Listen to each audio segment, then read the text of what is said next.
പോരാട്ടം തുടരുമെന്ന് പ്രഖ്യാപിച്ച CPIM-ന്റെ പാലക്കാട് മുനിസിപ്പൽ കമ്മിറ്റി LDF സ്ഥാനാർത്ഥികളായി വിജയിച്ചവർക്കും മത്സരിച്ചവർക്കും CPIM സ്വീകരണമൊരുക്കി.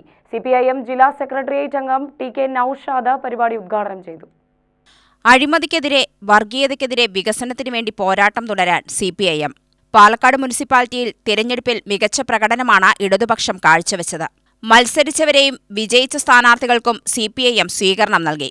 പാലക്കാട് നഗരസഭയിൽ ഇടതുപക്ഷം കൂടുതൽ ശക്തിപ്പെട്ടെന്ന് CPIM ജില്ലാ സെക്രട്ടേറിയറ്റ് അംഗം TK നൌഷാദ് പറഞ്ഞു.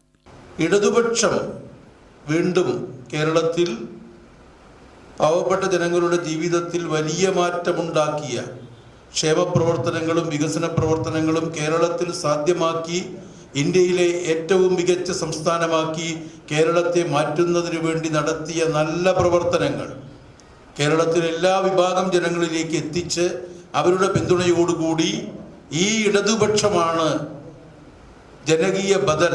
ഇതാണ് മറ്റെല്ലാ സ്ഥലത്തും ഇന്ത്യ രാജ്യത്ത് ഭരണത്തിന് നേതൃത്വം കൊടുക്കുന്ന BJP സമ്പന്നരെ സഹായിക്കുന്ന നയങ്ങളുമായി മുന്നോട്ട് പോകുമ്പോൾ അതിനൊരു ബദൽ ഈ കേരളത്തിലുള്ള ഇടതുപക്ഷ ഗവൺമെൻറ്റാണ്. ഇത് നന്നായി പ്രചരിപ്പിക്കണമെന്ന് നമ്മൾ തീരുമാനിച്ചു. അതോടൊപ്പം ഈ പാലക്കാട് മുനിസിപ്പാലിറ്റിയിലെ BJP-യെ ഭരണത്തിൽ നിന്നും താഴെ ഇറക്കണം. ഈ രണ്ട് അജണ്ട മുന്നോട്ട് വെച്ചുകൊണ്ടാണ് നമ്മൾ പ്രവർത്തിച്ചത്.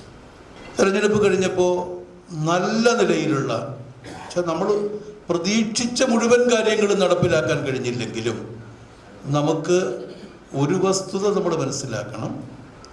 ഈ പത്രമാധ്യമങ്ങളെല്ലാം പ്രചരിപ്പിക്കുന്നത് പോലെ കുറച്ച് ക്ഷീണം കേരള സംസ്ഥാനത്ത് ഇടതുപക്ഷത്തിനുണ്ടായി എന്നുള്ളത് നമ്മൾ യാഥാർത്ഥ്യം അംഗീകരിക്കണമല്ലോ.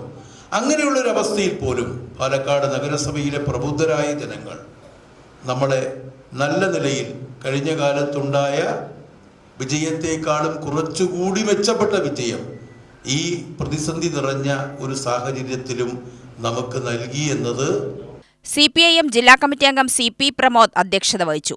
ഏരിയ കമ്മിറ്റി അംഗങ്ങളായ അബ്ദുൾ ഷുക്കൂർ, ഗിരിജ സുരേന്ദ്രൻ, ചിഞ്ചു ജോസ്, V രാധാകൃഷ്ണൻ, വിപിൻ ദാസ് എന്നിവർ പ്രസംഗിച്ചു.